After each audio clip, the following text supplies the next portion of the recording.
শুরু করছি রূপসী বন্দিনী এর দশম ও সর্বশেষ পর্ব। দীর্ঘক্ষণ একভাবে বসে থেকে নিজেকে কিছুটা সামলে নিলেন মাখিস। বাইরের প্রাঙ্গণে গেলেন কোনো খবর এসেছে কিনা জানতে। এত শীঘ্রই কোনো খবর এসে পৌঁছবার কথা নয়, তবু পাথরের সিঁড়ি বেয়ে প্রশস্ত দুর্গ প্রাচীরের উপর উঠে পায়চারি শুরু করলেন তিনি। মাঝে মাঝে প্যারাপেটের ওপর দিয়ে চোখ তুলে তাকিয়ে দেখছেন কেউ আসছে কিনা।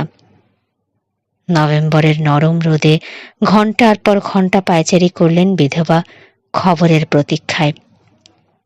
ইসেখের উপত্যকায় অশ্বারোহী খুঁজল তার ব্যাকুল চোখ, কিন্তু কেউ এলো না। এক সময় সূর্য ঢলে পড়ল পশ্চিমে। উৎকণ্ঠা এবার ফোঁপানিতে পরিণত হতে চাইছে। ভয়ঙ্কর কিছু ঘটেছে, তা না হলে এতক্ষণে তো ওদের ফিরে আসার কথা। অন্তরের অন্তঃস্থলে বুঝতে পারছেন তিনি, মাখিউসের কিছু হয়ে থাকলে কেউ ফিরে আসবে না আজ। মাথা ঝাঁকিয়ে জোর করে সব দুশ্চিন্তা দূর করে দিলেন তিনি। ভেঙে পড়লে চলবে না, এখনো সময় আছে। তাছাড়া ভয় পাওয়ার কি আছে? মাখিউসের পাশে রয়েছে ফরচুনিও। এতক্ষণে লা হয়েছে নিশ্চয়ই মারা গেছে একজন, তবে সেই একজন কিছুতেই মাখিউস হতে পারে না। দূরে নড়াচড়া দেখতে পেলেন মাখিস। ভালো করে তাকিয়ে দেখতে পেলেন শেষ বিকেলের স্থির বাতাস ভেদ করে এগিয়ে আসছে এক অশ্বারোহী। এতক্ষণে এলো তাহলে? প্যারাপেটের ওপর ঝুঁকে তাকিয়ে আছেন তিনি। যতই এগিয়ে আসছে ততই একটু একটু করে বড় হচ্ছে ঘোড়া ও তার সাওয়ার। এবার ঘোড়ার পায়ের শব্দও শোনা যাচ্ছে অস্পষ্টভাবে। নদী থেকে হালকা কুয়াশার মতো বাষ্প উঠে আবছা করে দিয়েছে অশ্বারোহীকে। চেনা যাচ্ছে না। উদ্বেগ চেপে রাখতে না পেরে অভিশাপ দিলেন অসহিষ্ণু মাদাম। পর মুহূর্তে নতুন একটা ভয় চেপে ধরল তাঁকে। গেল দুজন, ফিরছে একজন। কেন? কোনজন ফিরছে? কি হয়েছে অপরজনের? মনে তো হচ্ছে মাখিউসি ফিরছে, কারণ এরকম বেপরোয়া ঘোড়া চালায় ওই। অনেকটা কাছে আসার পর দেখা গেল লোকটার ব্যান্ডেজ করা ডান হাত ঝুলছে গলায় বাঁধা পট্টি থেকে। পর মুহূর্তে চেহারাটা চিনতে পেরেই তীক্ষ্ণ আর্তচিৎকার বেরিয়ে এলো মাখিসের গলা দিয়ে। দ্বিতীয় চিৎকার থামাবার জন্য নিজের ঠোঁট কামড়ে ধরলেন তিনি। পাগলের মতো ঘোড়া ছুটিয়ে আসছে ফরচুনিও, আহত ফরচুনিও। তার মানে মারা গেছে মাখিউস। এক হাতে বুক চেপে ধরে টলছেন মাখিস। ধূপধাপ লাফাচ্ছে তার হৃৎপিণ্ড। অসাড় হয়ে গেছে চিন্তা চেতনা। জানেন, যা ভয় করছেন তাই শুনতে হবে এখন ফরচুনিওর মুখে। বড় ভাইয়ের হাতে খুন হয়ে গেছে মাখিউস। দেখতে দেখতে এসে পড়ল ক্যাপ্টেন। হুড়মুড় করে ড্রব্রিজের তক্তার উপর দিয়ে আঙিনায় এসে থামল ঘোড়াটা। লোকজন এগিয়ে এলো ওকে সাহায্য করবে বলে। ইচ্ছা সত্ত্বেও প্রাচীরের উপর থেকে নিচে নেমে আসতে পারছেন না মাখিস। প্যারাপেটের গায়ে হেলান দিয়ে রক্তশূন্য চেহারা নিয়ে চেয়ে রইলেন ঘোরানো সিঁড়ির খোলা মুখের দিকে, যেখান দিয়ে উঠে আসবে ক্যাপ্টেন তাকে ঘটনার বিবরণ শোনাতে। খোঁড়াতে খোঁড়াতে উঠে এলো ক্যাপ্টেন। দীর্ঘ যাত্রায় আড়ষ্ট হয়ে গেছে পা দুটো। এক পা এগোলেন মাখিস ওকে দেখেই। হ্যাঁ বলো। কান্না চেপে অনেক কষ্টে নিজের উপর নিয়ন্ত্রণ বজায় রেখেছেন তিনি। কি ঘটলো ওখানে? যা ঘটার ছিল তাই, বলল সে। ঠিক যেমন আপনি চেয়েছেন। মাখিসের মনে হলো তিনি এক্ষুনি অজ্ঞান হয়ে পড়ে যাবেন। দম আটকে এলো তাঁর প্রচণ্ড ভয় থেকে মুক্তি পেয়ে। কয়েক মুহূর্ত হাঁ করে শ্বাস নিলেন তিনি। তারপর একটু সুস্থির হয়ে জিজ্ঞেস করলেন, তাহলে মাখিউস কোথায়? উনি রয়ে গেছেন লাশের সঙ্গে আসবেন বলে। ওরা ওটা এখানে নিয়ে আসছে। ওরা? ওরা কারা? শ্যালের সেন্ট ফ্রান্সিসের সাধুরা, বলল ক্যাপ্টেন। ওর কথার সুরে কিংবা চোখের অস্বস্তির নড়াচড়ায় অথবা মলিন চেহারায় কি যেন লুকানো রয়েছে বলে সন্দেহ হলো মাখিসের। দূর হয়ে গেল তার নিশ্চিন্ত ভাবটা। খপ করে ক্যাপ্টেনের একটা বাহু ধরলেন তিনি। ওকে বাধ্য করলেন তার চোখের দিকে তাকাতে। আমাকে সত্যি কথা বলছো তুমি ফরচুনিও? তার কণ্ঠে একই সঙ্গে রাগ ও ভয় ফুটল। এতক্ষণে সরাসরি তার দিকে চাইল ক্যাপ্টেন, জোর গলায় বলল, কসম খোদার মাদাম, বিশ্বাস করুন, মসিয়ে মাখিউস ভালো আছেন, সুস্থ আছেন। সন্তুষ্ট হয়ে ওর বাহু ছেড়ে দিলেন তিনি। আজ রাতেই ফিরছ? কাল আসছেন সবার সঙ্গে মাদাম, আমি খবরটা আপনাকে জানাতে এসেছি। আশ্চর্য, কেন যে ওইসব? বলতে গিয়ে হেসে ফেললেন। একদিক থেকে ভালোই হয়েছে, সাধুগুলোর একটাকে দিয়ে আরো জরুরি একটা কাজ করিয়ে নেওয়া যাবে। কিছুক্ষণ আগে স্যাভোয়ায় যে কাজে গিয়েছিল সে কাজে সফল হয়েছে মাখিউস এবং সুস্থ আছে। শুধু এই খবরটুকুর বিনিময়েই খুশি মনে মাদমোয়াজেলকে মুক্তি দিতে পারতেন তিনি, কারণ কন্দিয়াকের পরবর্তী উত্তরাধিকারী হতে চলেছে মাখিউস। কিন্তু এখন যখন কন্দিয়াক চলেই আসছে হাতের মুঠোয়, আরও চাই তার। সীমাহীন লোভের কবলে পড়ে গেছেন তিনি আবার। ফ্লোরিমর মৃত্যুর পর শুধু কন্দিয়াকে সন্তুষ্ট থাকবেন কেন তিনি? লাভ ওভরাইও চাই তার ছেলের জন্য। তার বিশ্বাস মেয়েটিকে এখন নত হতে বাধ্য করা সহজ হবে। বেচারি ওই উন্মাদ গাখনাসের প্রেমে পড়েছে। মেয়ে মানুষের প্রেম যখন ব্যর্থ হয়, যতক্ষণ শোক কাটিয়ে না উঠছে ততক্ষণ কার সঙ্গে বিয়ে হলো না হলো পরোয়া করে না। কেন, তিনি নিজেই তো এর জ্বলন্ত উদাহরণ। বাপের চাপাচাপিতে বাধ্য হয়ে নিজের চেয়ে অনেক বেশি বয়স্ক ওই খন্দিয়াককে বিয়ে করেননি তিনি। যৌবনে প্রেমিক ছিল তার, যতদিন সে বেঁচে ছিল হাজার বুঝিয়েও কেউ তাকে রাজি করাতে পারেনি ওই বিপত্নিক আধ বুড়ো বিয়ে করতে। কিন্তু যখনই খবর এলো প্যারিসে এক দ্বন্দ্বযুদ্ধে মারা গেছে সেই প্রেমিক, কি করলেন তিনি? বাধা দেবার শক্তি হারিয়ে হাল ছেড়ে দিলেন। কার সঙ্গে বিয়ে হলো না হলো পরোয়া করলেন না। ভ্যালেরির মধ্যেও ঠিক সেই রকমই নিরাসক্ত ভাব লক্ষ্য করছেন তিনি। জানেন, এখনই সময়। বহুদিন কন্দিয়াকে চার্চের কোনো অনুষ্ঠান হয়নি। ভালোই হবে, আগামীকাল দুটো কাজ একসঙ্গে সেরে ফেলা যাবে, একটা বিয়ে, অপরটা দাফন। সিঁড়ি বেয়ে নিচে নামছেন। ফরচুনিও নামছে তার এক ধাপ পিছনে থেকে। হঠাৎ ফিরে গেলেন তিনি লা হোশেদ প্রাঙ্গণে।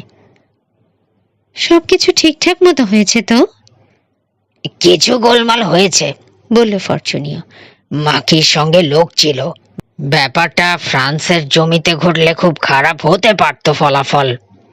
গোটা ব্যাপারটার পূর্ণ বিবরণ চাই আমি, বললেন তিনি। বুঝতে পারছেন যতটুকু শুনেছেন ভিতরে তার চেয়েও আরো বেশি কিছু রয়ে গেছে। নিচু গলায় হেসে উঠলেন তিনি। হ্যাঁ, কপালে বলতে হবে। ওর ওই লা হোশেথে থামা জন্মের সময় ওর ওপর গ্রহ নক্ষত্রের কোনো অশুভ প্রভাব ছিল। তোমারটা আমার ধারণা শুভ ছিল ফরচুনিও। আমার নিজের কথা বলতে পারি মাদাম, সন্দেহ নেই আমার গ্রহ নক্ষত্র খুবই শুভ ছিল। বলতে বলতে ওর চোখের সামনে ভেসে উঠল এক অসামান্য তলোয়ার যোদ্ধার চেহারা। গতকাল যে ওর গালটা চিরে দিয়েছে, আর আজ দুপুরে মারাত্মকভাবে জখম করেছে ওর ডান হাত। ইচ্ছে করলেই পর মুহূর্তে যে লোক ওর বুকে সেঁধিয়ে দিতে পারত তার তলোয়ারটা, কিন্তু দেয়নি। সেজন্য সেই লোক ভাগ্যদেবী, গ্রহ নক্ষত্র, আসমান জমিন সবার কাছেই অকৃতজ্ঞ। পরদিন সকাল সকাল ঘুম থেকে উঠে কালো গাউন পরলেন বিধবা। শোক প্রকাশের জন্য এই পোশাক মানানসই হবে। দিনটা শুক্রবার, তারিখটা নভেম্বরের 10। ওই একই দিন সকাল ভোরে সেজে গুজে গ্রেনেবল থেকে রওনা হয়েছেন লর্ড সেনিশাল কন্দিয়াকের উদ্দেশ্যে। সৌজন্যের জন্য তাকে অভ্যর্থনা জানালেন মাদাম। খুব হাসি খুশি দেখাচ্ছে তাকে। গতকালের দুশ্চিন্তার ছিঁড়ে ফোটাও নেই আজ আর তার মধ্যে। আজ তার চরম প্রাপ্তির দিন, পরম সৌভাগ্যের দিন। তার ছেলে এখন কন্দিয়াকের লর্ড। ফ্লোরিম, যাকে অন্তর থেকে ঘৃণা করেছেন তিনি এতদিন, পথের কাঁটা বলে মনে করেছেন, তার লাশ আসছে দাফন হবে বলে। আর গাখনাস, যে লোকটা প্যারিসে ফিরে গোলমাল পাকাতে পারত রানীর কাছে তাঁদের অবাধ্যতার কথা নালিশ করে সে এখন পরীক্ষার মাছগুলোর খাবার হয়ে গেছে। ভ্যালেরি দোলাভোভরাই এখন মনের দুঃখে পাগল পারা। মাখিউস যদি এখনো ওই অবাধ্য মেয়েটাকে বিয়ে করতে চায়, কাজটা কঠিন হবে না। পুরোহিতরা হাজির থাকবে কন্দিয়াকে। এটা তার জন্য অপূর্ব এক সোনালী সকাল। জীবনের প্রায় সব চাওয়াই তার পূরণ হতে চলেছে আজ। মোটা সেনিশালের কোলা ব্যাং সদৃশ্য চেহারাটাও আজ ভালো লাগছে তার কাছে, কারণ এখন আর এই বোকা পানি প্রার্থীকে পাত্তা দেওয়ার কোনো প্রয়োজন নেই। যতক্ষণ ইচ্ছে শুনবেন তার প্রেম নিবেদন, ভালো না লাগলে উঠে চলে যাবেন আরেক দিক। কিন্তু ত্রেসর প্রথম কথাটাই দিল তার চমৎকার সকালটা মাটি করে। মাদাম, বললেন তিনি, ভালো কোনো খবর নিয়ে আসতে পারিনি আমি। আজও অনেক খোঁজাখুঁজি করেও ওই রাবেক লোকটাকে এখন পর্যন্ত ধরা যায়নি।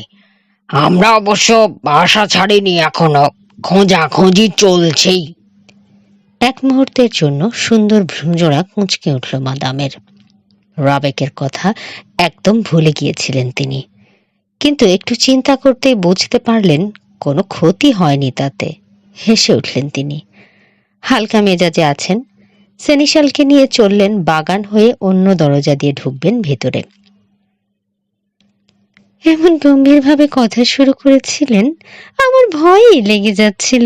না জানি কোন সাংঘাতিক দুর্যোগ ঘনিয়ে আসছে মাথার উপর। রাবেক যদি আপনার লোকেদের ফাঁকি দিয়ে পালিয়ে যায়, তাহলেই বা কি, ও একটা চাকর বই তো নয়। তা ঠিক, বললেন সেনিশাল চাপা গলায়। তবে ভুলে যাবেন না, ওর কাছে যে চিঠিটা আছে ওটা কোনো চাকরের লেখা নয়। আমি খবর নিয়ে জেনেছি, রাজদরবারের অত্যন্ত সম্মানিত এক সদস্য ওই মাখতি দোগাহনাস। হাসি মুছে গেল মাদামের মুখ থেকে।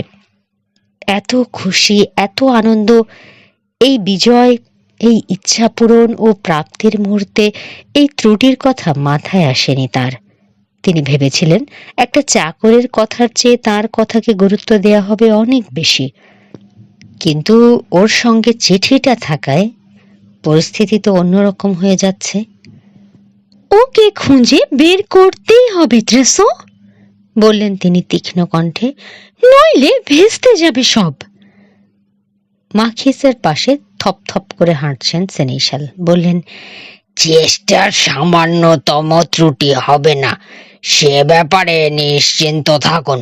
গোটা প্রদেশের সমস্ত কাজ থামিয়ে দিয়ে সবাই এখন খুঁজছে ওকে। ধরা ওকে পড়তেই হবে। প্যারিসে যাওয়ার 3 রাস্তা ধরেই ছুটছে ঘোড়সাওয়ার, পালিয়েও যাবে কোথায়? ওই লোকটাই এখন আমাদের একমাত্র বিপদ, বললেন মাখিস। মারা গেছে ফ্লরিমো জ্বরের কারণে, বলে সামান্য একটু হাসলেন তিনি। সেনিশালের মেরুদণ্ড বেয়ে নেমে গেল যেন শীতল স্রোত। এখন যদি এক বেটা চাকর প্যারিসে গিয়ে আমাদের এত দিনের এত কষ্টের ফসল সব মাটি করে দেয়, সেটা আমাদের ভয়ানক দুর্ভাগ্যই বলতে হবে। তা ঠিক, স্বীকার করলেন ট্রেসো। কিছুতেই ওকে প্যারিসে পৌঁছতে দেয়া যাবে না।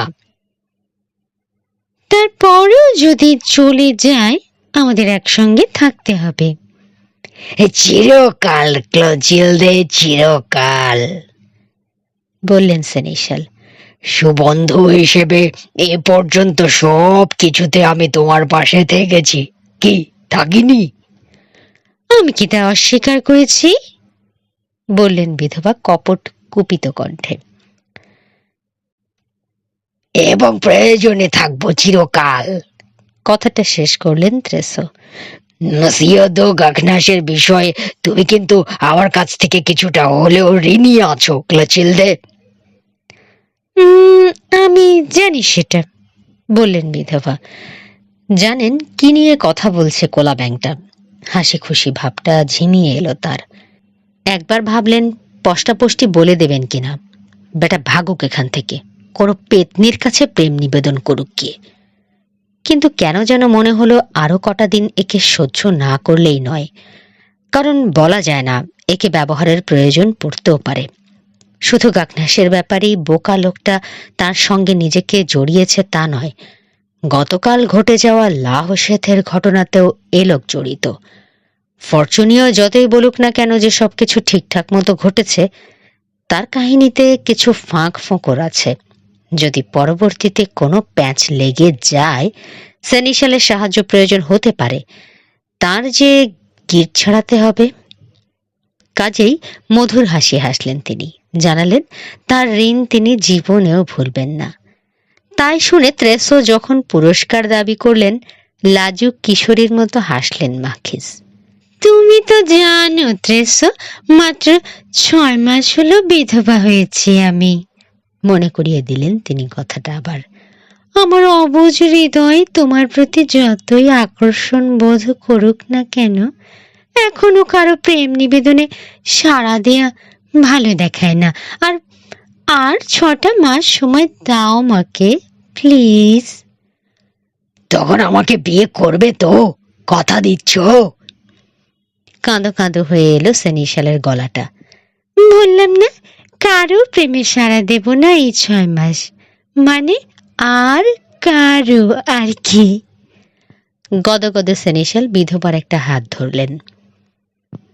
কিন্তু আমি যে ঘুমোতে পারবো না, বিশ্রাম নিতে পারবো না, শান্তি বলতে কিচ্ছু থাকবে না আমার মনে, যতক্ষণ না তুমি একটা উত্তর দাও।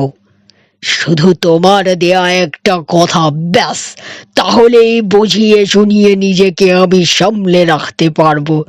প্লিজ ক্লোচিলদে, শুধু একবার মুখ দিয়ে উচ্চারণ করো, 6 মাস পর এই এই ধরো ইস্টারের সময় বিয়ে করবে আমাকে। মাখিস বুঝলেন, কথা না দিয়ে যখনই হোঁতকা ব্যাটার হাত থেকে নিস্তার পাওয়া যাবে না, কাজে কথা দিয়ে দিলেন তিনি। মনে মনে জানেন 6 মাস পর এই লোকের আনুগত্যের কোনো প্রয়োজন থাকবে না তার। তখন একে প্রত্যাখ্যান করার একটা ছুতো বের করে নেওয়া কঠিন হবে না। শ্বেত থেকে এক লোক ছুটে এসে জানালো একদল সাধু ইসেখ উপত্যকা ধরে সোজা আসছে কন্দিয়াকের দিকে। হালকা উত্তেজনা বোধ করলেন মাখিস। ত্রেসোকে নিয়ে ফিরে এসে দুর্গ প্রাচীরের উপর উঠলেন তিনি, ওদের আগমন সচক্ষে দেখবেন বলে। সাধু সন্ন্যাসীর এই অভিনব সমাগমের কারণ জানতে চাইলেন ত্রেসো। লাহোশেথে ঘটে যাওয়া গতকালের ঘটনা সম্পর্কে ফরচুনিওর কাছে যা শুনেছেন খুলে বললেন তাকে মাখিস। উপরে উঠে কপালে হাত তুলে সূর্যের আলো ঠেকিয়ে পূব দিকে চাইলেন তিনি। হ্যাঁ, ধীর পায়ে কন্দিয়াকের দিকে এগিয়ে আসছে সাধু সন্তেরা। সবার আগে আসছেন সেন্ট ফ্রান্সিস অফ শৌলার, চিকন লম্বা রুক্ষ অ্যাবট। তার হাতে ধরা দীর্ঘ রূপার ক্রুশ ঝিলিক দিচ্ছে সূর্যের আলো পড়ে। মাথার হুড পিছনে সরে যাওয়ায় তার মলিন ক্লিষ্ট মুখ ও কামানো মাথা দেখা যাচ্ছে পরিষ্কার। তার পেছনে কালো কাপড় মোড়া একটা কফিন বইছেন 6 জন কালো কাপড় ও কালো হুড পরা সাধু। তাদের পেছনে বুকে হাত বেঁধে নতমস্তকে আসছেন সেন্ট ফ্রান্সিসের 14 জন ব্রাদার। ওদের দিকে চেয়ে থাকতে থাকতে মাখিসের মনে প্রশ্ন জাগল, মৃত একজন কন্দিয়াককে এত মর্যাদার সঙ্গে সমাধিস্থ করতে রাজি হলো কি করে অহংকারী ওই অ্যাবট? তার তো অন্তত এই পরিবারের ছাদের নিচে আসতে রাজি হওয়ার কথা নয়। সন্ন্যাসীদের পিছনে একটা বন্ধ গাড়ি আসছে, তার পিছনে ঘোড়ায় চেপে আসছে কন্দিয়াকের উর্দি পরা 4 জন সহিস। মাখিউসকে কোথাও দেখতে পেলেন না মাখিস। ভেবে নিলেন ওই বন্ধ গাড়িতে রয়েছে ও, আর পেছনের ওরা মৃত মাখির চাকর বাকর। ওরা ড্রব্রিজ পর্যন্ত না পৌঁছানো পর্যন্ত চুপচাপ তাকিয়ে থাকলেন বিধবা মাখিস। তারপর ব্রিজের তক্তায় যখন তাদের পায়ের শব্দ ধ্বনিত হচ্ছে, সেনিশালকে পিছু নেওয়ার ইঙ্গিত করে নামতে শুরু করলেন ব্যাটলমেন্ট থেকে। নিচে নেমে অবাক হয়ে গেলেন তিনি। কারো অনুমতির অপেক্ষা না রেখে প্রাঙ্গণ পেরিয়ে হল রুমে যাওয়ার দরজা দিয়ে ঢুকে পড়েছেন অ্যাবট, তার পিছন পিছন কফিন বাহক, এবং তাদের পিছু নিয়ে আর সবাই ঢুকে পড়েছে ভিতরে। দরজার চৌকাঠে অলস ভঙ্গিতে হেলান দিয়ে দাঁড়িয়ে ওদের দেখছে ফরচুনিও। প্রাঙ্গণের এদিক ওদিক দাঁড়িয়ে রয়েছে 10-12 জন সশস্ত্র দুর্গরক্ষী। দুরাত আগে গাখনাসের সঙ্গে লড়াইয়ের পর সর্বসাকুলে এই কজনই রয়েছে অবশিষ্ট। গাড়িটা আসতে দেরি করছে, পিছনের সহিসরাও রয়ে গেছে দুর্গের বাইরে। কেন কে জানে? মাখিউস আসছে না দেখে ব্যাপারটা কি জানার জন্য ফরচুনিওর দিকে এগিয়ে গেলেন মাদাম। মেসিয়া দে কন্ডিয়াক নিশ্চয়ই ওই গাড়িতেই রয়েছে, দেরি করছে কেন? হ্যাঁ, ওই গাড়িতেই মাদাম, বললে ফরচুনিও, একটু যেন বিব্রত বোধ করছে। আপনি ভেতরে গিয়ে আবারকে অভ্যর্থনা জানান, আমি দেখছি ওদিকটা। সাধুরা বোঝা নামাবার জন্য ব্যস্ত হয়ে রয়েছেন। চেহারায় উপযুক্ত ভাবগাম্ভীর্য নিয়ে এলেন মাখিস মুহূর্তেই। রওনা হয়ে গেলেন তক্ষুনি। তার পায়ে পায়ে আছেন ত্রেসো। কালো ভেলভেট দিয়ে ঢাকা কফিনটা টেবিলের উপরে রাখা। ফায়ারপ্লেসে আগুন নেই, ফলে শীতল একটা বিষাদের ভাব বিরাজ করছে আজ হলরুমে। যথোপযুক্ত মর্যাদার সঙ্গে মাথা উঁচু করে এগোলেন মাখিস বল্লমের মতো খাড়া হয়ে দাঁড়ানো অ্যাবটের দিকে। কিন্তু তার অসামান্য সৌন্দর্য সামান্যতম নরম করতে পারল না কঠোর নিয়মনিষ্ঠ অ্যাবটকে। একটা হাত উঁচু করলেন তিনি মাখিস কাছে এসে দাঁড়াতেই। গম্ভীর উচ্চ কণ্ঠে শুরু করলেন তিনি তার বক্তব্য। দুর্ভাগামী মানুষ, স্পষ্ট গলায় বললেন তিনি, তোমার মাত্রা ছাড়া পাপাচার আজ বিচারের সম্মুখীন। ধুলোয় মিশে যাবে তোমার অধর্ম, একগুঁয়েমি আর মিথ্যা অহংকার। এতদিন ধরে পুরোহিতদের অশ্রদ্ধা ও অপমান, পবিত্র চার্চের অসম্মান ও তোমার অধার্মিক অপশাসনের সমাপ্তি ঘটবে এবার। এক পা পিছিয়ে গেলেন ত্রেসো। রক্ত সরে গেছে তার মুখ থেকে। মাদামের বিচার হলে তিনিও বাদ পড়বেন না। কোথায় ভুল হলো তাঁদের? কি ত্রুটি ছিল পরিকল্পনায়? আতঙ্কিত দৃষ্টিতে এদিক ওদিক চাইলেন তিনি, কিন্তু ওসব কথায় ভয় পেলেন না মাখিস। শুধু চোখের পাতা আর একটু ফাঁক হলো।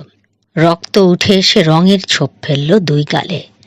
বিস্মিত হয়েছেন, বিরক্ত হয়েছেন। পাগল নাকি মাথা ছেলা সাধুটা? এসব কি বাজে বকছেন আপনি? ধমকের সুরে বললেন তিনি। উন্মাদ হয়ে গেছেন নাকি? না, উন্মাদ হইনি, শীতল কণ্ঠে বললেন অ্যাবট। এটা আমাদের প্রতিবাদের ন্যায্য প্রকাশ। হোলি চার্চের ক্ষমতাকে তুমি অগ্রাহ্য করেছ, অস্বীকার করেছ আমাদের হোলি মাদারকে, বন্ধ করেছ চাঁদা। তারই শাস্তি এখন নেমে আসছে তোমার ওপর। তোমার বেয়াড়াপনার শোধ তোলা হবে এখন কড়ায় গণ্ডায়। আমরা সেটা দেখব বলেই অপেক্ষায় আছি। অ্যাবটের একটা কথাও বুঝতে পারলেন না মাদাম। মনে করলেন হয়তো পাটকাঠির মতো লোকটা ফ্লোরিমোর মৃত্যুটাকেই ভাবছে কন্দিয়াকের ওপর খোদার মার হিসেবে। কিন্তু কর্কশ ভাষা ঠিকই রাগিয়ে দিল তাঁকে। আমার ধারণা ছিল স্যার প্রিস্ট আপনি লাশ দাফন করতে এসেছেন এখানে, কিন্তু দেখছি এসেছেন বলচাল মারতে। কড়া দৃষ্টিতে দীর্ঘক্ষণ মাখিসের দিকে চেয়ে রইলেন ফাদার। তারপর ন্যাড়া মাথাটা নাড়লেন। তার ঠোঁটে সামান্য এক টুকরো হাসি ফুটে উঠেই মিলিয়ে গেল। না মাদাম, বলচাল মারতে নয়, ধীরে বললেন তিনি। এসেছি কাজে। আমি এসেছি এই কসাইখানা থেকে মিষ্টি একটা ছোট্ট মেষ শাবককে মুক্ত করতে, যাকে তুমি এখানে বেঁধে রেখেছ। কথা শুনে মুখ থেকে রক্ত সরে গেল মাখিসের। ভয় দেখা দিল চোখে। বুঝে ফেলেছেন যা ভেবেছিলেন বা তাকে যা বলা হয়েছে ব্যাপারটা আসলে তা নয়। কোথাও ভয়ানক কোনো গোলমাল আছে। তারপরেও সাহস সঞ্চয় করে ধমকে উঠলেন তিনি। কি যা তা বলছেন? আসলে কি বলতে চান আপনি? মাদামের পেছনে দাঁড়ানো লর্ড ত্রেসর মাংসল হাঁটু দুটো দ্রুত বাড়ি খাচ্ছে পরস্পরের সঙ্গে। গাধার মতো কাজ করেছেন তিনি আজ কন্দিয়াকে এসে। ধরা পড়ে গেছেন মাখিসের অন্যায়ের সহযোগী হিসাবে। বোঝাই যাচ্ছে ওই অহংকারী অ্যাবটের পিছনে শক্ত খুঁটি আছে, নইলে সুরক্ষিত কন্দিয়াকের ভেতর, যেখানে ডাক দিলেই ছুটে এসে তার গলাটা ফাঁক করে দেওয়ার লোকের অভাব নেই, সেখানে ঢুকে মাখিসের সঙ্গে গলা চড়িয়ে হুকুমের সুরে কথা বলার সাহস হতো না। কি বলতে চান আপনি? আবার বললেন মাদাম। তারপর ঠোঁটের কোণে শয়তানি হাসি টেনে এনে বললেন, অতি উৎসাহে তাল হারিয়ে ফেলেছেন বলে মনে হচ্ছে। যা মুখে আসছে তাই বলছেন। স্যার অ্যাবট ভুলে যাচ্ছেন যে কাছেই রয়েছে আমার লোকজন। আমারও তাই মাদাম। পিলে চমকানো উত্তর এলো তার কাছ থেকে। কথাটা বলে একটা হাত তুলে সাধুদেরকে দেখালেন তিনি। বুকে হাত বেঁধে মাথা নিচু করে দাঁড়িয়ে রয়েছে সবাই। কর্কশ হাসি শোনা গেল মাদামের কণ্ঠে। এই ন্যাড়াগুলো? জানতে চাইলেন বিদ্রুপের সুরে। হ্যাঁ মাদাম, এই নাড়াগুলো, বললেন ফাদার। হাত তুলে একটা ইঙ্গিত করলেন তিনি। পর মুহূর্তে যা ঘটল তা দেখে এই প্রথম সত্যিকার ভয় কাকে বলে টের পেলেন বিধবা মাখিস। থরথর করে কেঁপে উঠল তার বুকের ভেতরটা। তার মোটা প্রেমিকের কাঁপুনি বেড়ে গেল দ্বিগুণ। মুহূর্তে সোজা হয়ে দাঁড়িয়েছে সাধুরা। এক ঝটকায় সরিয়ে দিয়েছে মাথার হুড। এবার দু হাতে সরিয়ে দিল ধর্মীয় পোশাক। তার নিচে দেখা যাচ্ছে কন্দিয়াকের ইউনিফর্ম। এক কুড়ি তাগড়া জোয়ান সশস্ত্র সৈনিক দাঁড়িয়ে আছে সামনে। বিধবা ও তার প্রেমিকের চেহারার অবস্থা দেখে হাসছে তারা। তাদের একজন এগিয়ে গিয়ে তালা লাগিয়ে দিল কামরার, কিন্তু সেদিকে লক্ষ্য নেই বিধবার। সুন্দর দুই কালো চোখে আতঙ্ক নিয়ে ফিরলেন তিনি ফাদার অ্যাবটের গম্ভীর মূর্তির দিকে। একটু অবাকই হলেন তার কোনো পরিবর্তন হয়নি দেখে। বেঈমানি, ধাপ্পাবাজি, চাপা ফ্যাঁস ফ্যাঁসে গলায় বললেন তিনি। আবার চোখ ফেরালেন তিনি সশস্ত্র সৈনিকদের দিকে। তারপর দেখতে পেলেন একটু দূরে দাঁড়িয়ে রয়েছে ফরচুনিও। চিন্তিত ভঙ্গিতে নিজের গোঁফ টানছে। সাধুদের এই আকস্মিক পরিবর্তন দেখে মোটেও বিস্মিত হয়নি। হঠাৎ রাগে অন্ধ হয়ে গেলেন মাখিস। ত্রেসর বেল্ট থেকে এক টানে তার ছোঁড়াটা তুলে নিয়ে ঝাঁপিয়ে পড়লেন বিশ্বাসঘাতক ক্যাপ্টেনের ওপর। প্রতারণার মাধ্যমে যে লোক দুর্গটা তুলে দিয়েছে শত্রুদের হাতে। শত্রুটা কে সে সম্পর্কে চিন্তা করার অবসর হয়নি তার এখনো। এক হাতে ফরচুনিয়র গলা চেপে ধরলেন তিনি, অপর হাতে ধরার ছোড়া তুললেন মারবেন বলে। হকচকিয়ে যাওয়ায় বাধা দেওয়ার ক্ষমতা হারিয়ে ফেলেছে ক্যাপ্টেন। ঠিক এই সময় দুই পা এগিয়ে এসে খপ করে ধরে ফেললেন ফাদার মাখিসের কবজি। ধৈর্য ধরো মেয়ে মানুষ, বললেন তিনি। অসহিষ্ণু হয়েও না, অন্যের হাতের পুতুল ও এখন। বিধবাকে টেনে সরিয়ে আনলেন অ্যাবট। রাগে দুঃখে রীতিমতো হাঁপাচ্ছেন তিনি তখন। এদিকে ফিরেই অবাক হয়ে গেলেন তিনি। কফিনের উপর থেকে মখমলের ঢাকনি সরিয়ে ফেলা হয়েছে। কফিনটার দিকে চেয়ে রইলেন মাখিস। ঢাকনি সরিয়ে ফেলা হয়েছে কেন? আরো কি বিস্ময় অপেক্ষা করছে ওখানে তার জন্য? প্রশ্নটা মনে আসতেই পেয়ে গেলেন তিনি উত্তরটা। সঙ্গে সঙ্গে বরফের মতো ঠান্ডা একটা হাত যেন চেপে ধরল তার হৃৎপিণ্ডটাকে। বুঝে ফেললেন তিনি, আসলে মারা গেছে মাখিউস। মিথ্যে কথা বলা হয়েছে তাকে। মাখিউসের লাশটা ফিরিয়ে এনেছে ফ্লরিমোর লোকেরা কন্দিয়াকে, এবং সেই সুযোগে দখল করে নিয়েছে দুর্গটা। ফুঁপিয়ে উঠে কফিনের দিকে এগিয়ে গেলেন মাখিস। ছেলের কি হয়েছে নিজের চোখে দেখতে হবে তাকে। আর কারো কথা বিশ্বাস করবেন না তিনি। 3 কদম এগিয়েই থমকে দাঁড়ালেন মাখিস। 2 হাত উঠে এলো বুকের কাছে। আতঙ্কিত চিৎকার দেওয়ার জন্য হাঁ হয়ে গেছে মুখ। বিস্ফারিত চোখে চেয়ে দেখলেন খুলে যাচ্ছে কফিনের ডালাটা। তারপর ধীরে ধীরে উঠে বসল লাশটা। হাসি মুখে চাইল চারপাশে। শিউরে উঠলেন মাখিস লোকটাকে চিনতে পেরে। গাখনাস, সেই আগের চেহারায়। এর না পরীক্ষার নিচে মরে পড়ে থাকার কথা। তাকিয়ে থাকতে থাকতে তার সুন্দর চেহারাটা বিকৃত হতে হতে কুৎসিত হয়ে উঠল। ত্রেসর চোখ দুটো মনে হলো ছিটকে বেরিয়ে আসবে কোটর ছেড়ে। ভূতের ভয় নয়, তিনি জানেন কোনোভাবে প্রাণে বেঁচে গিয়েছিল গাঘনাস সেদিন। ভয় পাচ্ছেন এই লোকের প্রশ্নের কি উত্তর দেবেন তাই ভেবে। কফিন থেকে বেরিয়ে মেঝেতে নেমে এলো মসিও গাঘনাস। সৌজন্যের সঙ্গে বাউ করল মাদামকে। ফরচুনিয়র দিকে তাকে কটমট করে তাকাতে দেখে বলল, ফরচুনিও যা করেছে সবই আপনার ছেলের নির্দেশে করেছে। মাখিউস? ভয়ে ভয়ে জিজ্ঞেস করলেন মাখিস। হ্যাঁ, মকিউস, বলল গাঘনাস। আমার কথা না শুনলে হুইলে ফেলে ওদের দুজনের হাড় ভাঙা হবে বলতেই লুফে নিয়েছে প্রাণ বাঁচানোর সুযোগটা। আমিও গ্রহণ করেছি মাদমোয়াজেল দোলা ওভরাইকে উদ্ধার করার সুযোগ। তাহলে কি মাখিউস? কথাটা শেষ না করে আকুল নয়নে চাইলেন মাখিস গাঘনাসের মুখের দিকে। ভালো আছে, নিরাপদে আছে, তবে এখনো আমার হাতের মুঠোয় রয়েছে ও। কন্দিয়াকের ব্যাপারটার সুরাহা না হওয়া পর্যন্ত ছাড়া পাবে না ও। যদি কন্দিয়াকের একটি প্রাণীও আমার কাজে সামান্যতম বাধা দেয়, সত্যি বলছি এক এক করে ওর সব কটা হাড় ভাঙবো আমি। মাখিউসের ব্যাপারে নিশ্চিন্ত হয়েই স্বরূপ চেহারা ধারণ করলেন আবার বিধবা মাখিস। মাথা উঁচু করে চাইলেন গাঘনাসের চোখের দিকে। কথা তো বলছেন চেটাং চেটাং, তাচ্ছিল্যের সুরে বললেন তিনি। কে আপনি এসব হুমকি দেওয়ার? আমি কুইন রিজেন্টের সামান্য এক মুখপাত্র মাদাম।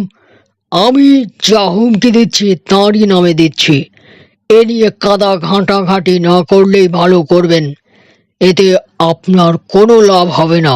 আপনাকে পদচ্যুত করা হয়েছে মাদাম। ভালো হয় যদি সম্মান ও সম্ভ্রমের সঙ্গে সেটা মেনে নেন।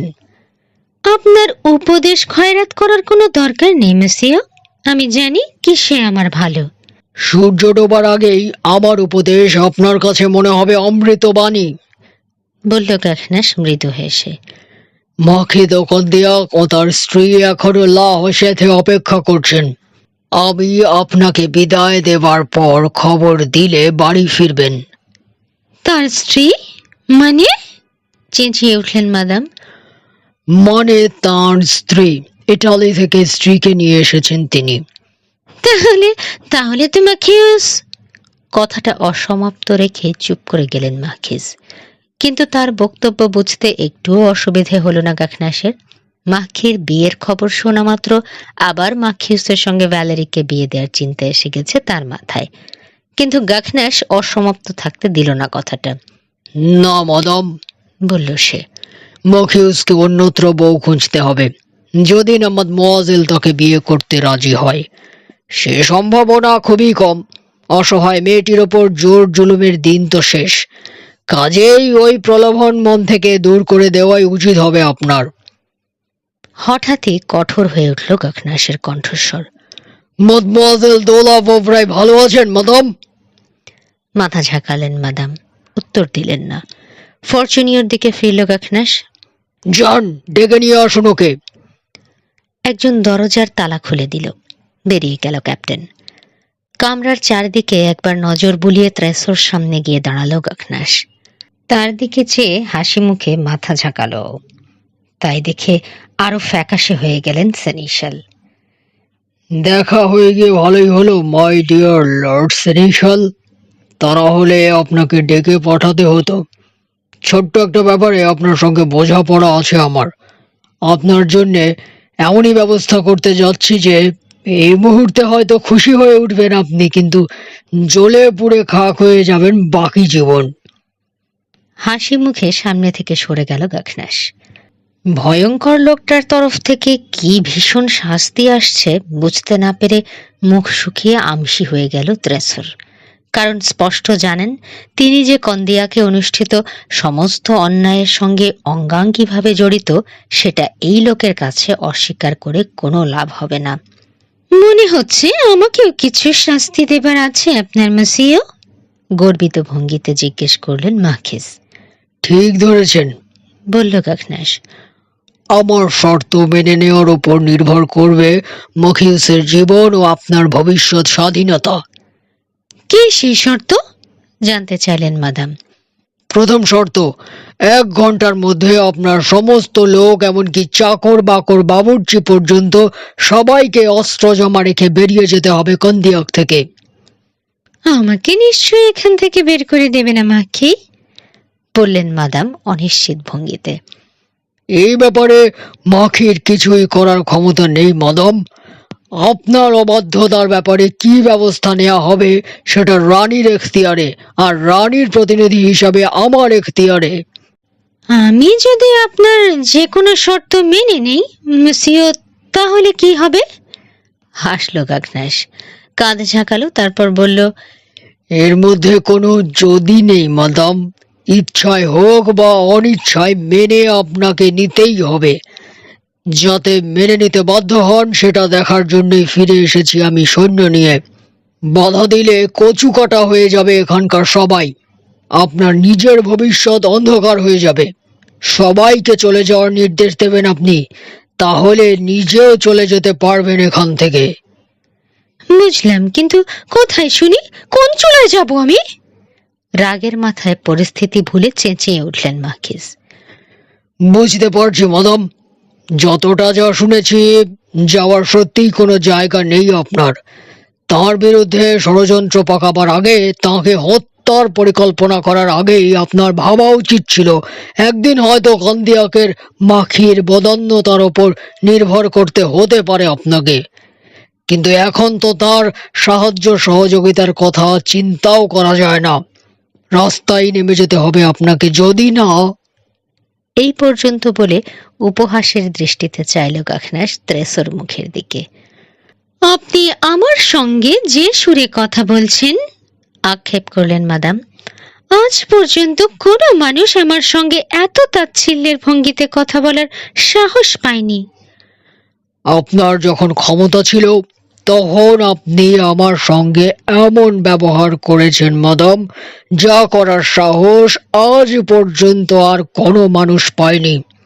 তবে সুবিধাজনক অবস্থানে থাকলেও আমি আপনার কোনো ক্ষতি করব না। দেখতেই পাবেন আপনার মতো একজন খুনি মহিলাও উপকারী পাবে আমার কাছ থেকে। মসিও দো ত্রেসো। হঠাৎ সেনিশালের দিকে ফিরল গাখনাস। চমকে এক পা এগিয়ে এলেন লর্ড সেনিশাল। মসিও, আপনার কুকর্মের বিনিময়ে আমি উপকার করব, এদিকে আসুন। থপ থপ করে এগিয়ে এলেন সেনিশাল, ভয় পাচ্ছেন। আচম্বিতে না জানি কি এসে পড়ে ঘাড়ের উপর। মাখিজ তো কন্দিয়াক পথে বসতে চলেছেন, বলল গাখনাস। আপনি কি তার জন্য একটা ঘর, একটা সংসারের ব্যবস্থা করতে পারেন না মসিও দো ত্রেসো? হ্যাঁ। নিজের কানকেও বিশ্বাস করতে পারছেন না ত্রেসো। একটু থেমে বুঝে নিলেন কথাটা, তারপর বললেন, মাদাম ভালো করেই জানেন কতটা আগ্রহের সঙ্গে আমি রাজি আছি। আচ্ছা, তিনি জানেন তাহলে? তাহলে তাই করুন মসিও। একমাত্র তাহলেই আমি ভুলে যাব আপনার রাষ্ট্রদ্রোহী ভূমিকার কথা। আপনার বিশ্বাসঘাতকতা ও রানীর আদেশ অমান্যের কারণে কতগুলো মানুষকে প্রাণ দিতে হয়েছে সে প্রশ্ন তোলা হবে না যদি আপনি স্বেচ্ছা দফিনির সেনিশালের দায়িত্ব থেকে অব্যাহতি নেন। আপনার মতো একজন অযোগ্য, অবাধ্য, অবিশ্বস্ত মানুষকে এ দায়িত্বে রাখা কিছুতেই অনুমোদন করতে পারি না আমি। হাঁ হয়ে গেছেন ত্রেসো। বিশ্বাসই করতে পারছেন না এত অল্পের উপর দিয়ে বেঁচে যাবেন এ যাত্রা। একবার গাখনাসের মুখের দিকে, একবার মাদামের মুখের দিকে চাইছেন। মাখিজকে মনে হচ্ছে মূর্তি হয়ে জমে গেছেন। এমনি সময় দরজা খুলে ঘরে ঢুকলো মাদমোয়াজেল দোলা ভোভরাই, তার পিছন পিছন ফরচুনিও। গাখনাসকে দেখে থমকে দাঁড়ালো ভ্যালেরি। 2 হাত চলে গেছে হৃৎপিণ্ডের উপর, ফুঁপিয়ে উঠল একবার। বড় হয়ে গেছে আয়ত 2 চোখ। সত্যিই কি মানুষটা গাখনাস? ওর সেই দুঃসাহসী রক্ষাকর্তা? প্রহরী বাতিস্তার ছদ্মবেশ নেই এখন। সেই প্রথম দিনের দেখা মসিও দো গাখনাসের চেহারা। ওর দিকে এগিয়ে এলো গাখনাস, মুখে সেই পরিচিত হাসি। কাছে এসে 2 হাত বাড়িয়ে দিল ওর দিকে। হাত দুটো ধরল ভ্যালেরি, তারপর সবার সামনে নিচু হয়ে ঝুঁকে চুমো দিল ওর হাতে। ফোঁপানির ফাঁকে ফাঁকে সৃষ্টিকর্তার উদ্দেশ্যে এক নাগাড়ে বলে চলেছে, খোদা ধন্যবাদ তোমাকে, প্রভু তোমাকে ধন্যবাদ, খোদা তোমাকে ধন্যবাদ। Mademoiselle, mademoiselle. ধরা গলায় এইটুকুই শুধু বলতে পারল গাখনাস। তারপর একটু সামলে নিয়ে বলল, শান্ত হও খুকি, এই দেখো এসে পড়েছি আবার। আর কোনো ভয় নেই, এবার ঠিকই তোমাকে উদ্ধার করবো ওদের কবল থেকে। ওকে দেখে মেয়েটির আন্তরিক খুশি গাখনাসের কর্কশ হৃদয়ের গভীরে গিয়ে স্পর্শ করল। দৃষ্টি ঝাপসা হয়ে আসতে চাইল ওর। ধরে নিল মেয়েটিকে উদ্ধার করার জন্যে এই সেদিন পর্যন্ত ও যা যা করেছে, প্রাণের ঝুঁকি নিতেও দ্বিধা করেনি, এ কৃতজ্ঞতা বুঝি তারই প্রকাশ। ওর গলা শুনে শান্ত হয়ে এলো ভ্যালেরি। তারপর আবার আতঙ্ক চেপে ধরতে চাইল ওকে। আপনি এখানে কেন মসিও? আবার একা বিপদের মধ্যে চলে এসেছেন আপনি? না না, হেসে উঠল গাখনাস। এরা আপাতত আমারই লোক। এবার ন্যায় বিচার প্রতিষ্ঠা করে ছাড়বো বলে শক্ত হয়ে এসেছি আমি। এই মহিলাটাকে কি শাস্তি দেয়া যায় বলো তো খুকি? গাখনাস ভালো করেই জানে নরম মনের মিষ্টি মেয়েটা কঠোর কিছু করার কথা ভাবতেই পারবে না। বলো মাদমোয়াজেল, ওর ভাগ্য এখন নির্ভর করবে তোমার ইচ্ছার উপর। শত্রুর মুখের দিকে চাইল ভ্যালেরি। তারপর চোখ বুলালো সারা ঘরে। চুপচাপ দাঁড়িয়ে থাকা সশস্ত্র লোকগুলোকে দেখল, সোজা হয়ে দাঁড়িয়ে থাকা অ্যাবটকে দেখল, দেখল লর্ড থ্রেসোকেও। তারপর ফিরে এলো ওর দৃষ্টি গাখনাসের মুখের ওপর। বুঝে ফেলেছে ও, বদলে গেছে পরিস্থিতি। এই একটু আগেও ও ছিল বন্দী। শুনেছিল মাখিউস ফিরবে আজ। ফ্লোরিমর দাফন হয়ে গেলেই বিয়ে পড়াবেন অ্যাবট। মাখিউসকেই বিয়ে করতে হবে ওর। আর এখন এই আশ্চর্য মানুষটা ফিরে এসেছে বলে এতদিন যে মহিলা ওকে অকথ্য যন্ত্রণা দিয়েছে, তার ভাগ্য নির্ভর করছিল ওরই ইচ্ছের ওপর। মনে হচ্ছে ছাই লেপে দেয়া হয়েছে মাদামের মুখে। নিজেকে দিয়ে বিচার করেছেন তিনি মেয়েটিকে এতদিন। তার জানা ছিল না কি আশ্চর্য নরম মিষ্টি প্রকৃতির মেয়েটি। কারো কোনো ক্ষতি করা যা ওর পক্ষে অসম্ভব একটি কাজ। তিনি আশা করছেন এখনই শুনবেন তার মৃত্যু পরোয়ানা, কারণ ওর বদলে তিনি হলে ঠিক তাই ঘটত শত্রুর কপালে। কিন্তু ওকে যেতে দিন মেসিয়া, ছেড়ে দিন, বলল মেয়েটি। কথাটা কানে যেতে চমকে চাইলেন মাখিস ভ্যালেরির মুখের দিকে। মনে করলেন উপহাস করা হচ্ছে তাকে। গাখনাসকে হাসতে দেখে বুঝলেন সত্যিই বিদ্রূপ করা হয়েছে। ঠিক আছে মাদমোয়াজেল, ছেড়েই দেবো আমরা ওকে। তবে মাখিসের দিকে ফিরল গাখনাস। ইচ্ছে মতো উল্টো সিধে যে কোনো পথে আর চলতে দেওয়া হবে না আপনাকে মাদাম। আপনার যা প্রকৃতি, পুরুষ একজন চালক ছাড়া আবার বিপথে চলতে শুরু করবেন। আমার মনে হয় মসিও দোত্রেসোর সঙ্গে বিয়ে হয়ে যাওয়াটাই আপনার জন্য উপযুক্ত শাস্তি। তেমনি তার অপকর্মের জন্যও এটা যে কত বড় শাস্তি তা টের পাবেন তিনি প্রেমের ঘোরটা কেটে গেলেই। বেশ, তাহলে পরস্পরকে সুখী করার চেষ্টা করুন আপনারা। হাত তুলে দুজনকে দেখালো গাখনাস। আমাদের শ্রদ্ধেয় ফাদার যখন উপস্থিত তখন আর দেরি কিসের? তিনি এখনই গাঁটছড়া বেঁধে দেবেন দুজনের। তারপর লর্ড সেনিশাল, আপনি সোজা বাড়ি চলে যাবেন বউ নিয়ে। ওর সুপুত্র যাবে আপনাদের পিছু পিছু। এইবার জ্বলে উঠলেন মাখিস। রাগে মেঝেতে পা ঠুকলেন তিনি। আগুন বেরোচ্ছে দু চোখ দিয়ে। কখনো না, আমি বেঁচে থাকতে নয়, চেঁচিয়ে উঠলেন তিনি। চাপের মুখে বাধ্য করতে পারবেন না আমাকে। আমি মাখিস দোকান দিয়াক মেসিও, কথাটা ভুলবেন না। কি করে ভুলবো বলুন? আপনার কৃত্তিকলাপ কি বলা যায়? আমি আপনাকে পদবি বদলানোর একটা সুযোগ তৈরি করে দিতে চেয়েছিলাম। তাহলে হয়তো শাস্তি এড়িয়ে যেতে পারতেন। মাখিস পদবীর গায়ে অনেক কালি মাখিয়ে ফেলেছেন। এটা বদলে ফেলাই আপনার জন্য মঙ্গলজনক হতো, তাই না? আপনি অত্যন্ত উদ্ধত এক দাম্ভিক লোক, বলল মাখিস। কসম খোদার, কেউ আমাকে বোঁচকা হিসেবে টানা হেঁচড়া করবে সেটা অসম্ভব। এই কথায় আগুন ধরে গেল গাখনাসের মাথাতেও। প্রচন্ড এক ধমক লাগালো সে মহিলাকে। বেয়ারা মেয়ে ছেলে কোথাকার! আর এই কচি মেয়েটা, একে নিয়ে আপনি কি খেলা করেছেন এতদিন ম্যাডাম? ও কি বোঝকা ছিল আপনার? আপনার ছেলে এমন কি এই বদমাইশ সেনিশালটা পর্যন্ত ওর ইচ্ছার বিরুদ্ধে, মনের বিরুদ্ধে বন্দি করে রেখেছেন ওই উত্তর টাওয়ারে। জোর জুলুম অত্যাচার চালিয়েছেন যেমন খুশি। দাবড়ি খেয়ে মাথা নিচু করলেন মার্কিস। গলা একটু নামালো গাখনাস। যা বলছি করে ফেলুন ম্যাডাম। এই লোকটাকে এতদিন নাচিয়েছেন, এখন স্বামী হিসেবে মেনে নিন এবং এখনই বিয়ে করুন। তা নইলে ধরে নিয়ে যাব আপনাকে প্যারিসে। ওখানে ওরা আপনার বিয়ের কথা বলবে না, ফাঁসির কথা বলবে। ওখানে ওরা আপনাকে মাখিস দো কন্দিয়াক বলবে না, বলবে রাজদ্রোহী খুনি মেয়ে লোক। ফাঁসি হলে তো বেঁচেই গেলেন, খুব সম্ভব হুইল দিয়ে আপনাদের মা বেটার হাড় ভাঙা হবে এক এক করে। কোনটা চান সিদ্ধান্ত নিন ম্যাডাম, এক্ষুনি। গাখনাস থামতেই ওর বাহুতে হাত রাখল ভ্যালেরি। মুহূর্তে রাগ দূর হয়ে গেল গাখনাসের। চট করে ওর দিকে ফিরল সে। কি হয়েছে কোকি? উনি বিয়েতে রাজি না হলে ওর উপর জোর করবেন না প্লিজ, বলল।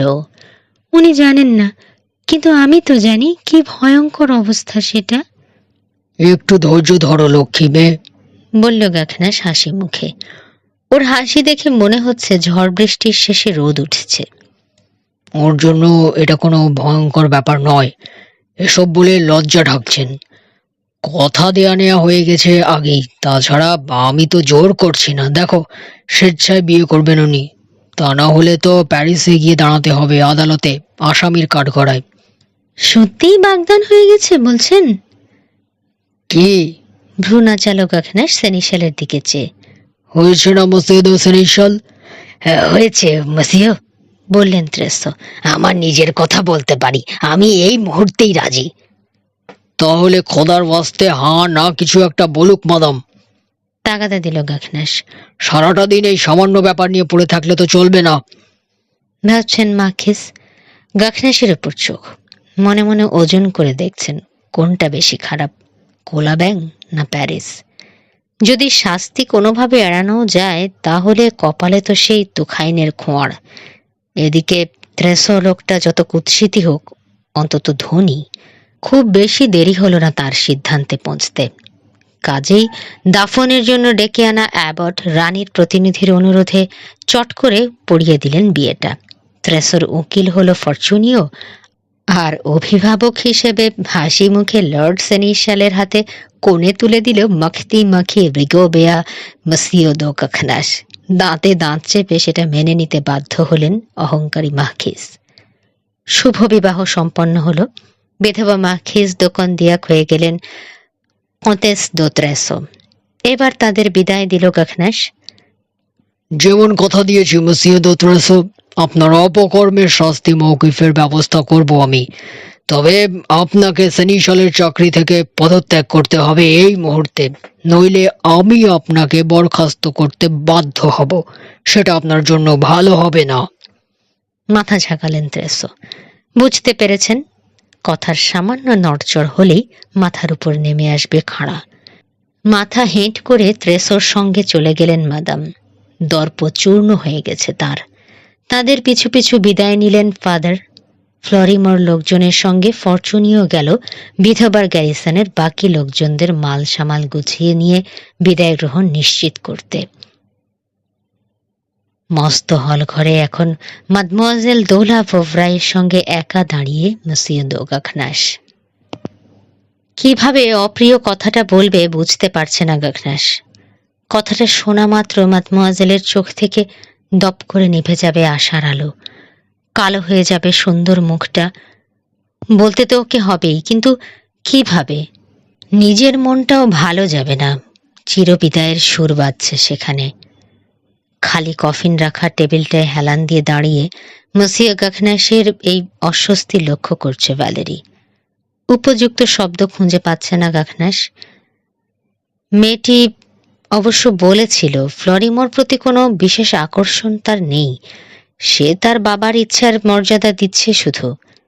কিন্তু তারপরেও এতদিন অপেক্ষার পর ফ্লরিমোর বউ নিয়ে ফিরে আসাটা বিশ্রী একটা অপমানজনক ব্যাপার না? 7-5 ভাবছে গাখনাস। এমনি সময় নীরবতা ভাঙল ভ্যালেরি নিজেই। মুসিও, আপনি কি ঠিক সময় মতো পৌঁছে ফ্লোরিমোকে বাঁচাতে পেরেছিলেন? পেরেছিলাম মাদমোয়াজেল। বিষয়টা উঠে পড়ায় খুশি হলো গাখনাস। ঠিক সময় মতোই পৌঁছেছিলাম। আর মাখিউস? জিজ্ঞেস করলো ও। আপনার কথা শুনে মনে হলো ওর কোনো ক্ষতি হয়নি। না, কোনো ক্ষতি হয়নি, ওকে ছেড়ে দিলাম, আনন্দ করুক ওর মায়ের বিয়েতে। ওর কিছু হয়নি শুনে আমার ভালো লাগছে মুসিও। কিভাবে কি হলো বলবেন আমাকে? বিস্তারিত ব্যাখ্যায় না গিয়ে সরাসরি আসল কথায় চলে এলো গাখনাস। মাদমোয়াজেল, শান্ত কণ্ঠে বলল ও। ফ্লোরিমো আসছে। ফ্লোরিমো? প্রায় চেঁচিয়ে উঠল মেয়েটি। নামটা শুনেই যেন ভয় পেয়েছে। রক্ত সরে গেল ওর মুখ থেকে। সাদা দেখাচ্ছে গাল দুটো। এতদিন ধরে যার ফিরে আসার অপেক্ষায় ছিল, তার পৌঁছানোর খবর শুনে আতঙ্ক ফুটল ওর চেহারায়। পরিবর্তনটা লক্ষ্য করল গাখনাস। এটাকেই ধরে নিল স্বাভাবিক প্রতিক্রিয়া। একটু থেমে বলল, ও এখনো লাহোসেতে।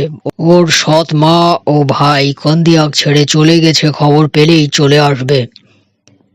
কিন্তু কেন? কেন আমার কাছে আসবার কোনো তাড়া নেই কেন ওর মধ্যে মাসিও? উনি আসলে থামল গাখনাস। ওর বেখাপ্পা বন বেড়ালি গোঁফ নিয়ে একটু টানাটানি করলো। লক্ষ্য করছে ওর মুখটা। ধীরে একটা হাত রাখল ও মেয়েটির কাঁধে। মাদমোয়াজেল, বলল ও। তোমার কি খুব খারাপ লাগবে ধরো যদি কন্দিয়াকের লর্ডের সঙ্গে কোনো কারণে তোমার বিয়েটা না হয়? খারাপ লাগবে? প্রায় চেঁচিয়ে উঠল ভ্যালেরি। আশায় জল জল করছে ওর দু চোখ। না না মুসিও, একটুও খারাপ লাগবে না আমার। সত্যি? সত্যি কথা বলছো খুকি? সত্যি খারাপ লাগবে না তোমার? তুমি কি জানো না কতটা সত্যি? কথাটা এমন সুরে বলল মেয়েটি, বলতে গিয়ে লজ্জায় এতই লাল হলো মুখটা যে গাখনাসের মনে হলো ওর দম আটকে আসছে। ধরফর করছে ওর বুকের ভেতরটা। জীবনে কোনো আনন্দে কিংবা কোনো বিপদে এমনটা হয়নি ওর কোনো দিন। তারপর নিজেকে সামলে নিল। ওর অন্তর থেকে উঠে আসতে চাইছে নিজের প্রতি দুদিন আগের সেই উপহাসের হাসি। তুই বেটা আধবুড়ো গাখনাস। শুনে খুশি হলাম মাদমোয়াজেল, শান্ত গলায় বলল। কারণ ফ্লোরিমো দেশে ফিরেছে ওর বউ নিয়ে। কথাটা বলেই নিজেকে প্রস্তুত করলো গাখনাস। এখনই উঠবে ঝড়, বিদ্যুৎ ঝলকাবে ক্রুদ্ধ চোখে, আহত আত্মাভিমান পাগল করে দেবে মেয়েটিকে, চিৎকার চেঁচামেচি করবে অপমানিতা নারী। কিন্তু দেখল শান্ত ম্লান হাসি ফুটেছে মেয়েটির মিষ্টি চেহারায়। পর মুহূর্তে দু হাতে মুখ ঢাকল ভ্যালেরি। তারপর ওর কাঁধে মাথা রেখে ভেঙে পড়ল নীরব কান্নায়। ব্যাপার কি বুঝতে না পেরে প্রথমে হতচকিত হলো গাখনাস। তারপর অদ্ভুত একটা মায়া বোধ করলো মেয়েটির জন্য। ওর পিঠে হাত বুলিয়ে দিল। কেঁদো না লক্ষ্মী মেয়ে, কেঁদো না। ওর কানে শোনালো গাখনাস সান্ত্বনার বাণী। কি এসে যায় তাতে? তুমি তো আর সত্যি সত্যি ভালোবাসোনি ওকে। ও তোমার যোগ্য নয়, কিছুতেই না। দুঃখ করো না খুকি, এটাই বরং ভালো হয়েছে। ওর চেয়ে অনেক ভালো বর খুঁজে এনে দেবো আমি তোমাকে। গাখনাসের কাঁধ থেকে মাথা তুলে হাসল মেয়েটি, চোখে জল। আমি তো খুশিতে কাঁদছি মুসিও, বলল ভ্যালেরি। আরে, আঁতকে উঠল গাখনাস। কসম খোদার, খুশিতে কাঁদছো? দুনিয়ায় কি এমন কিছুই নেই জানিয়ে তোমরা কাঁদতে পারো না? আরো কাছে সরে এলো মেয়েটি। আবার ধূপধাপ শুরু হলো গাখনাসের বুকের ভিতর। অনুভব করলো শরীরের সব রক্ত সরে চলে আসছে ওর মুখে।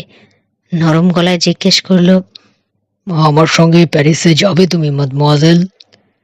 ও বলতে চেয়েছিল এখন যখন দফিনিতে ভ্যালেরির কোনো বন্ধু থাকলো না, ওর সঙ্গে গিয়ে কুইন রেজেন্টের কাছে আশ্রয় নেবে কিনা।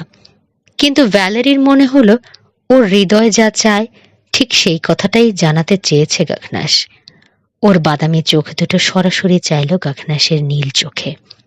আরো একটু কাছে সরে এসে নরম গলায় সত্যি কথাটাই বলল, তোমার সঙ্গে যে কোনো জায়গায় যাব আমি মসিও, পৃথিবীর যে কোনো জায়গায়।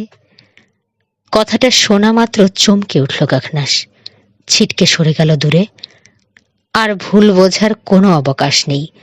যা বলার বলে দিয়েছে মেয়েটি। এখন অবাক হয়ে দেখছে ওর চমকে ওঠা।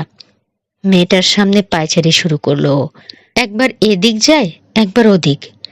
তারপর ফিরে এসে দাঁড়ালো ওর সামনে। 2 হাত রাখলো ভ্যালেরির কাঁধে।